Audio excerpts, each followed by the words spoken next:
So, Autumn, could you please let everybody know who you are and what you're up to these days? Yeah, so I've been in the music industry for like 5 years now. Basically, so I started off working in artist management, um, and then moved on to booking at WME, and then now I'm currently at Integrity Music at a label. And then on the side I also work for a sync company, um, like just pitching songs from their catalog and stuff. So I am kind of moving into that world as well. But I've managed independent artists on my own in Nashville. Helping them book shows, release music, all the things, run ads for their music. I don't manage anyone right now currently, but I do like I have artist friends in town that I like help run ads for them and like give them advice and stuff like that. So yeah, I'm doing all the things really. Yeah. And to give you guys a little an idea of like the artist that she was managing, can you drop a few of those names for us just so? Yeah.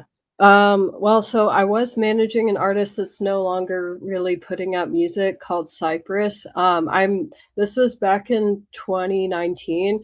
I actually was able to make her song go viral, and it's at like over 3 million streams, and it's still like what, 7 years later it's still getting like 1,000 streams a day. It's crazy. Yeah, I booked shows for her, all that stuff, and then I started managing an artist in town called Minerva. He's like a Linkin Park vibes kinda artist. Yeah, helped him put out an album and play Exit In and stuff like that. Um, yeah, and then just some other art, like, I've worked with an indie pop artist called Sally DuYoung. Um, yeah, just a lot of like small indie guys. But I've worked in the when I worked in artist management, I worked with Evan Kraft. He's a Christian pop artist who also does Spanish stuff.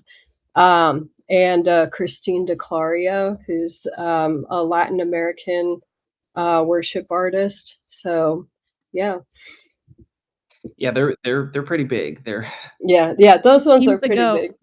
they're She's not they're Yeah, like not she's like the yeah. Carrie Job. yeah, we love Christine.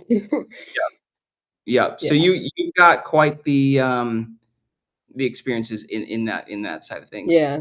Um, so what we were kind of getting into in our conversation was, man, like what from your perspective, because I like having you on this call because you come at it from a different perspective than most of us on here. Whereas you're not focused on trying to be an artist and have an artist Mhm. career. You're seeing it from the opposite lens of like, well, here's how the business side of the music business Yeah. works. And it's a whole different perspective. So for you having that perspective, like what would you say an artist getting started today needs to be doing and prioritizing with their career? Um, that's a great question. Honestly, I think the biggest thing is like building community, both like social media wise, obviously, but also like in person. Um, and like one of the things that's not really brought up a lot with posting on social media and stuff is like obviously you should be posting and posting like consistently, but outside of that you can also just like exist on social media as a person, like not just as a lurker, like just like scrolling, but like go if you see a post that intrigues you or makes you stop scrolling, like comment on it or something. And if you comment on, or like, commenting on other people's posts like in your genre, in your scene, whether they be other artists or fans, because they will start to take notice of you. And you can build like organic relationships that way. And if they're like fans of like artists of your genre, they might be like, oh, who's this artist that commented on my page, and then check you out. So it's not just about like posting all the time.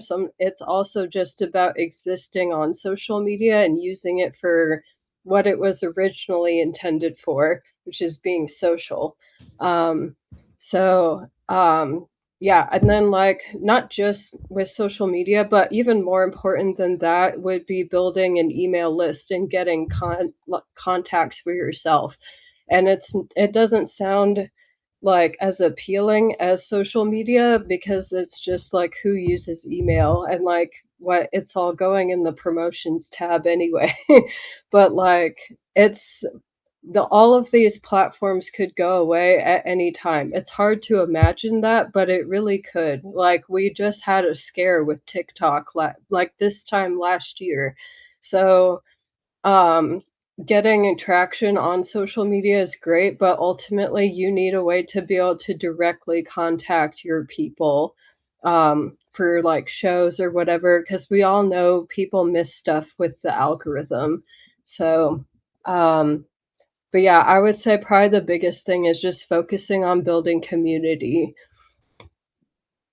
To speak into that quick, the whole email thing, Sylvia, we were just talking about this, right? Like the Feature FM Yeah, having that available to collect the emails. Like, guys, just as a byproduct of Eleni getting 1,700 pre-saves on the upcoming song, 70% of those have been like there's probably 1,200 future saves and over 1,000 emails collected.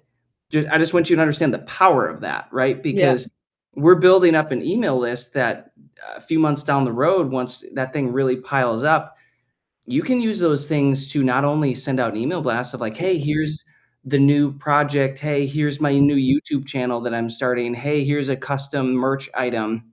You can also take these email lists, you can upload them into Facebook Ads Manager, and you can say, hey, Facebook, target millions yes, of people that look exactly like these people that have all the same yep, interest groups, beliefs, and everything, like all of this. And now you can run an ad using this set of people to go find more people who will love your music. And it compounds, right? And we got that data for free for collecting pre-saves. yeah. Kidding me? Yeah, Absolutely. don't sleep on email. Like, yes, do the TikTok, Instagram, all that. Like, do that, but also don't sleep on email. Sleep on your bed, not on e Yeah. Yeah. Anybody have any other good thoughts or questions around, just kinda like the management, the business side of things in the artist world, in the music world? I'm not too sure if this is like the business side, but I did have a question. We were talking a couple weeks ago about like how consistently an artist should be releasing. From a business standpoint, what is your recommendation? Ooh, well, so honestly, it's really different for every person.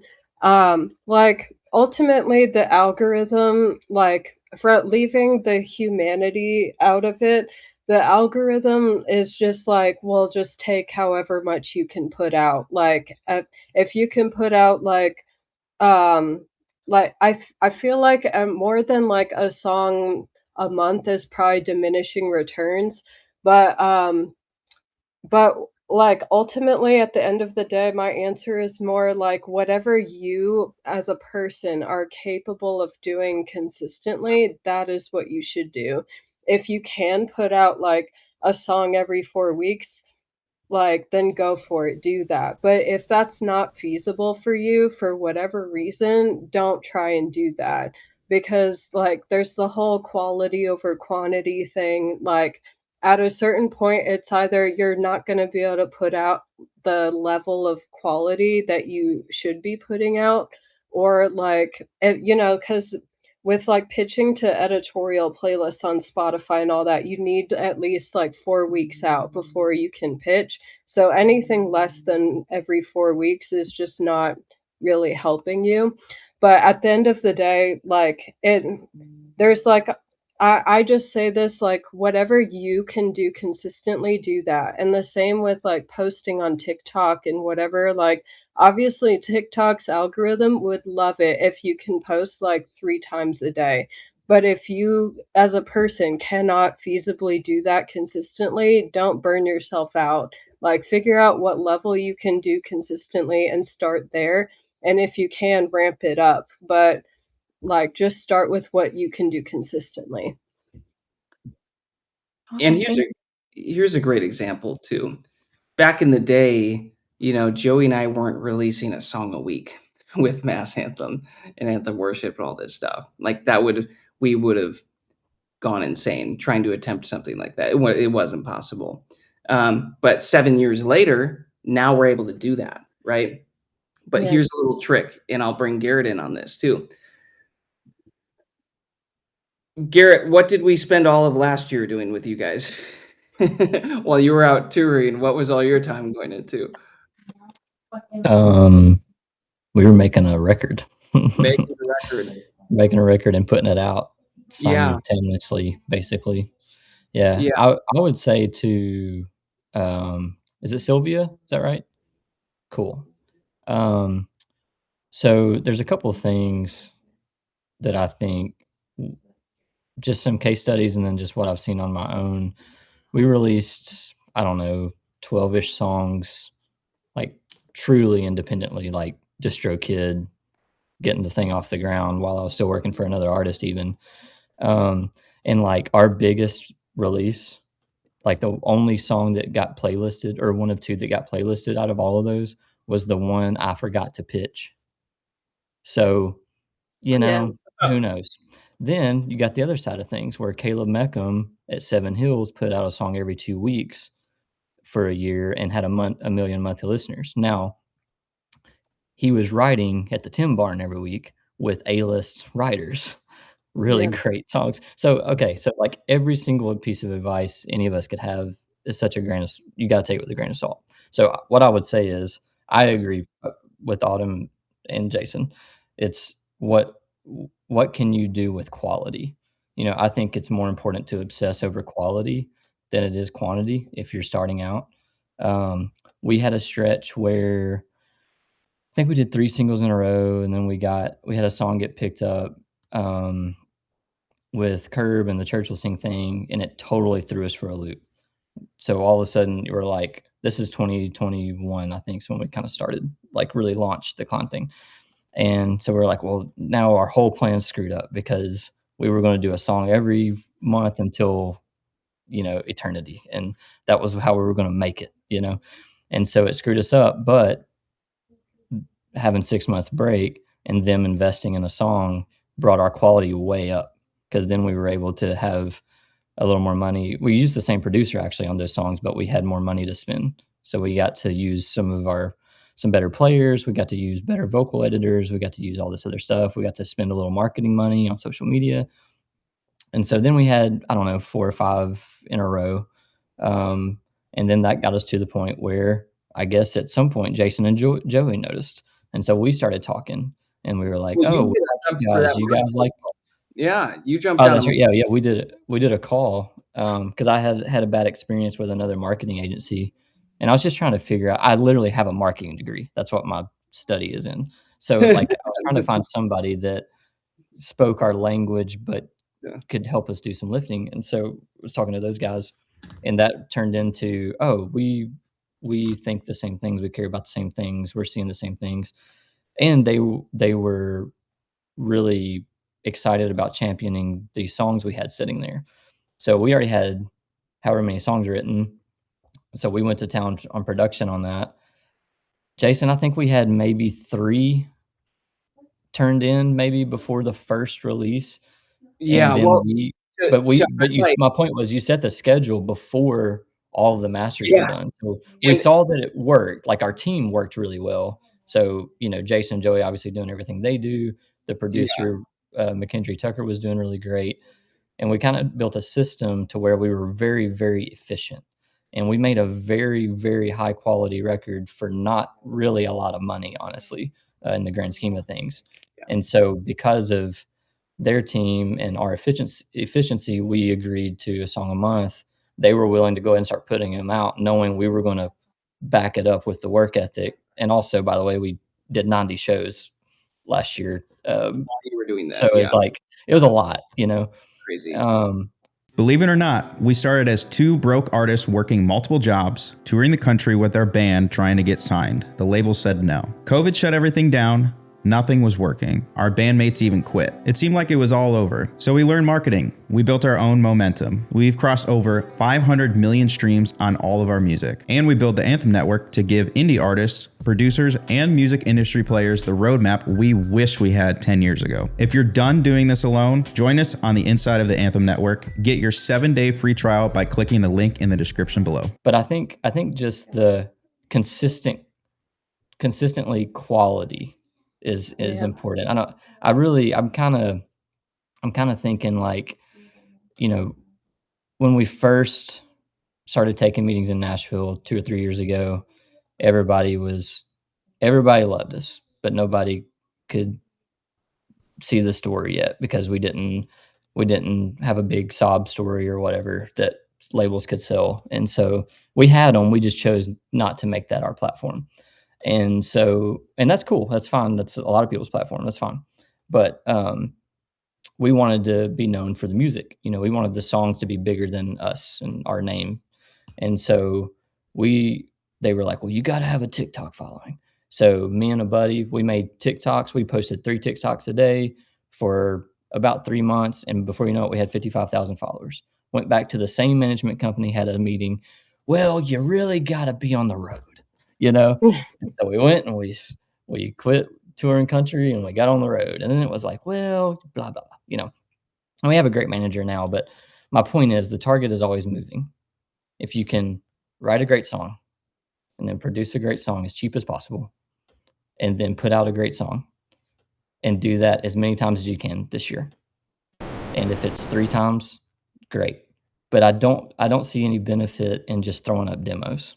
You know, Yeah. I don't think you're going to be motivated to keep going if you're expending all your energy just, well, I just got to put a song out every 2 weeks because that's what Caleb did, you know? So I don't know. That's a lot of rambling, and I don't know if that answered anything. But my main point is there is not going to be one single difference. If you can find a way to efficiently create quality music, it's not going to be how you sound in a year. You know, I think our last single, last Friday was somehow on the New Music Friday thing. It's the only Christian song on New Music Friday on Spotify. Yeah, It's my favorite song. It's the one that the details of it that only people on this call would care. And actually, you guys probably don't even care about. But it's like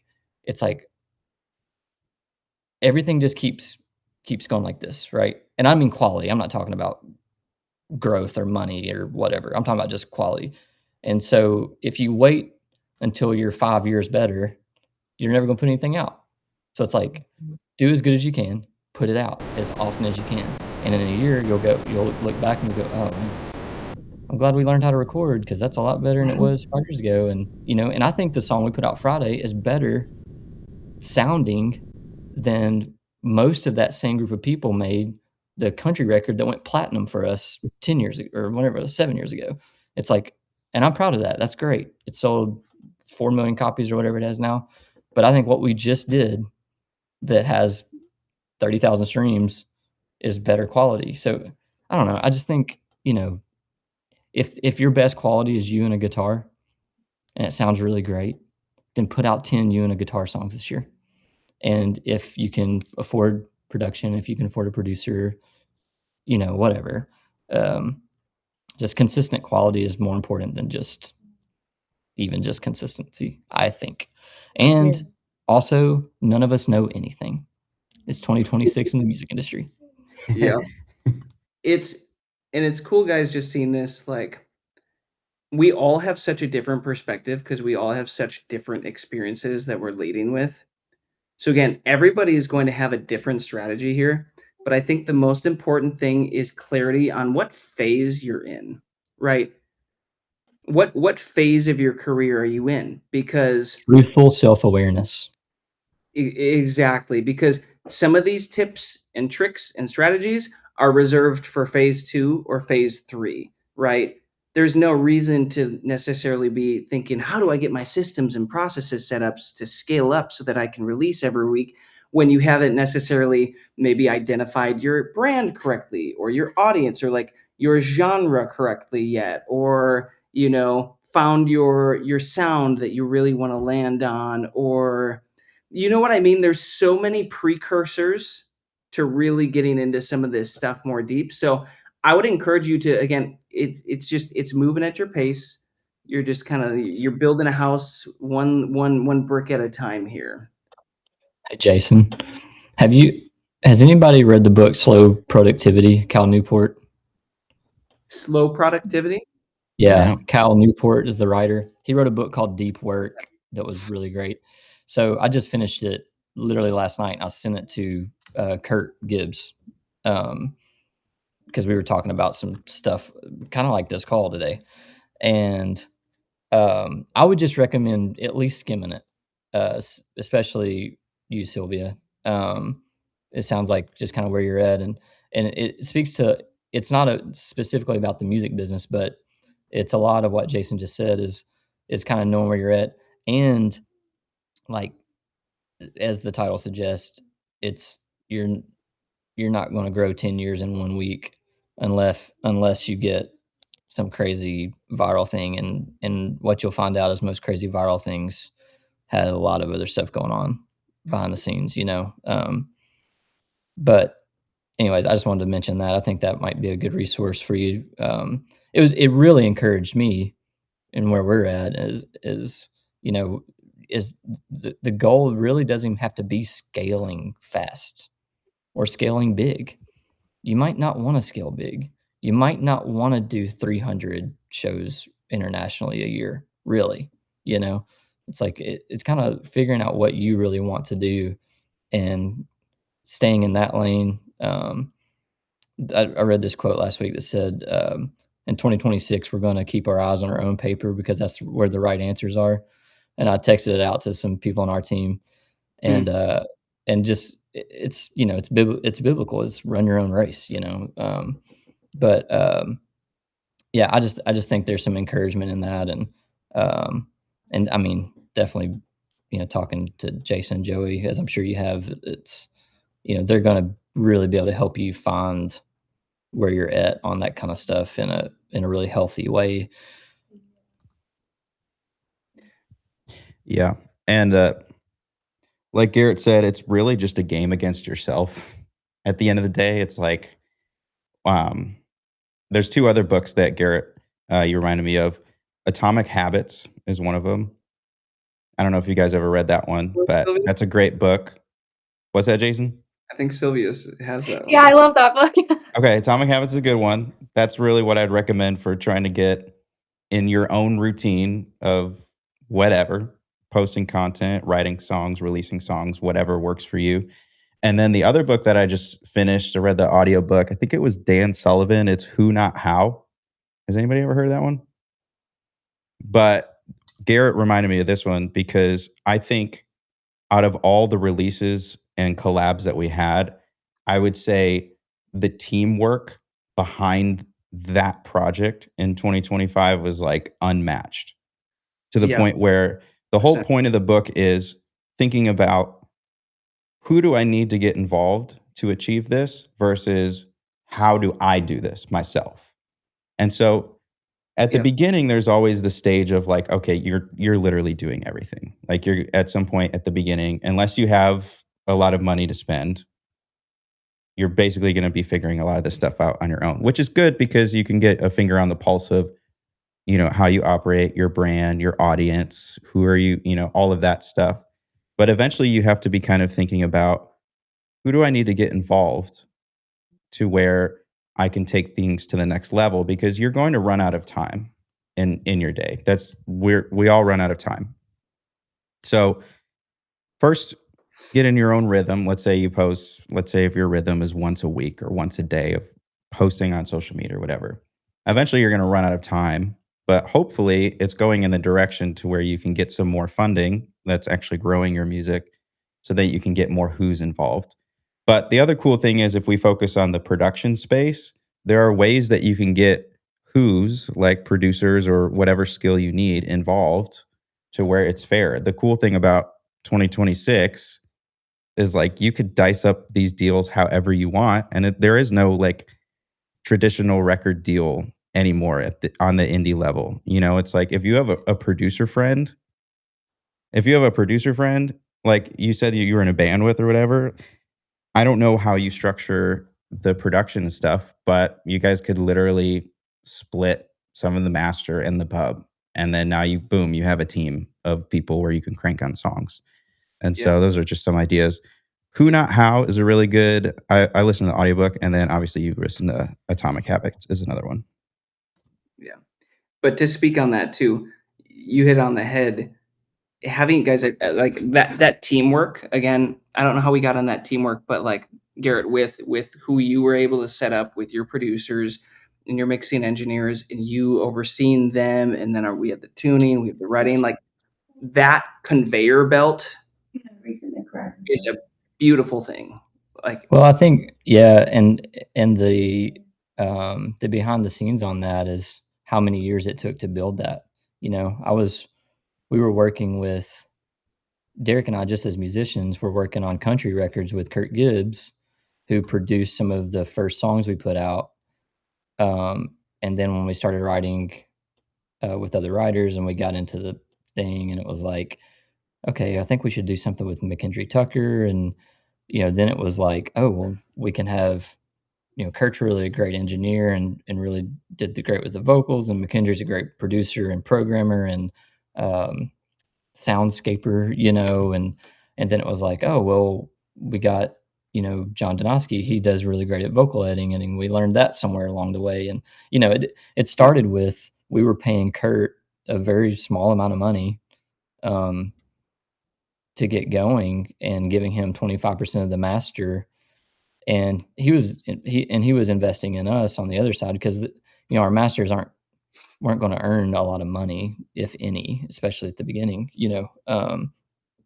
and that process of meeting and bringing new people in raised the quality, and then in turn got us in better songwriting rooms, which in turn, when I showed Jason and Joey, hey, here's kind of what our next 10 songs we think, and they were like, yeah, let's do that. So I already knew exactly what to do with the team side of things, but that took several years to develop that team. And it started with, me, Derek, Jacqueline, and one producer who we were sharing master share with, and he was doing everything. D and I basically played bass and drums. We had a keys player we had met along the way that we brought in, and everything else was Kurt. Programming, mixing, mastering, vocal tuning. I mean, you name it. So, he was really instrumental in that. And because of that, I sent him people all the time, just who need that, who are at that stage where you need a one-stop shop. But he's one of my best friends, but we didn't, I'm not saying we outgrew him, but our sonic taste and what we kind of got to a point where we're like, okay, well, we need to go to this level and it's going to be X amount of dollars. And we weren't ready for Anthem 3 years ago, but January of last year we were. We had done all the work to get to that point. So I think the team thing is just, it's really important to me personally. I think not always a bigger team is a better thing. There's because, so much in Nashville is just know people, and I don't mean no, I'm like NO. They just say no because they think they need to put their input on your thing. So it's the right team, not just a team. But Jason and Joey, they were about that from the beginning. And since I already kind of knew how to lead a production, I did nothing except I made an Excel sheet and said, all right, McKendry, let's go, and so we were sending stuff back and forth, and stuff's going over to Corey Pierce to play guitar on, and it's coming back to me to put bass on, then it's going to vocal editing, and somehow it all got done. But I just think the team thing takes a long time, and you should be very careful about who you add to your team. And at some point, you'll look down at your credits and go, wow, we finally got to make a real record, like I always wanted to do. So I feel like that's what we got to do last year is kind of, we got to that point, Yeah. And Sylvia, the thing that I was trying to draw from that too was like, even with a Lenny's album, we spent a year getting the thing produced so that now she's ahead of the game for releases. So now she doesn't have to mentally jump back and forth between, I have to make the music, I have to market the music and perform the music. Now I have to write more music and quick make music to keep up. And it's like, it'll exhaust you, it'll wear you out. So if you can somehow find a way to get ahead, like we're doing, like we are literally all of our releases are scheduled out except I have to go back and now re-upload the final Klein album, but we're booked out through the start of July of this year. And now we have time to think differently. Now my mind can switch to marketing. And now, like with the album being done with Garrett and the whole Klein crew, it's like, yes, they're touring, but also like now our minds can start shifting into marketing and these different strategies for getting this great thing that we created, to different ears and different social Yeah. media strategies and stuff like that. So like we've got, we're going to be doing calls on that. So it's just kind of nice to know what season you're in, but also remember like, okay, realistically, what phase am I in? Am I in phase 1? Am I in phase 2? How much traction do I have? Am I in phase 3? Because different strategies apply to different phases, right? Mm-hmm. Yep. And your team doesn't have to be big. It just has to be right for the team, for the time you're in, because I'm oh, it's okay. I'm a big team guy. Like I just want, we did it, it's like team sports thing, but there's nothing worse than having like a really terrible quarterback. So if you get the wrong people on your team, all it's gonna do is send you backwards. Or But yeah, I like what Jason said. I just think knowing where you're at, is gosh, it's just so important. And I don't know. I don't know how to even figure that out, Jason, except for you just figure it out, you pick an egg. Oh, it's a good one. You pick another one. It's a bad one, and then Yeah.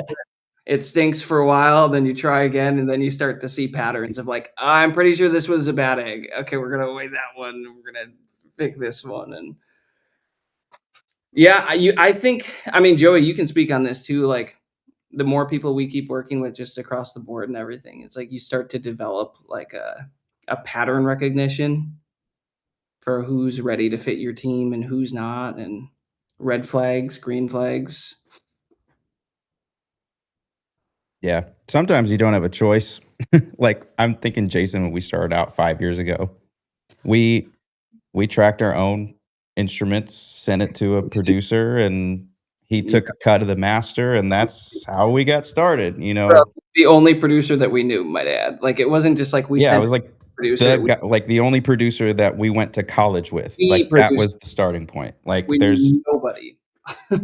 and like I know Sylvia, are you graduated? Are you still in college? I'm a semester away from hopefully graduating if I Okay. pass. But like if that gives you any context, like that's where Jason and I were. It was like him and I and a producer that we knew from college. And that was our starting point, literally. So But you started. That's but we started, yeah, and we made it work. Yeah. You can't get to year 10 if you don't start. Before you head out, if that session gave you just one good idea, imagine what'll happen when you're actually in the room with us every week. That's what the Anthem Network is all about. Artists connecting, getting real-time feedback, and taking action together. You can join right now with a 7-day free trial and be part of the next live call for free. Don't just watch other artists grow with them. Click the link in the description and we'll see you on the next call.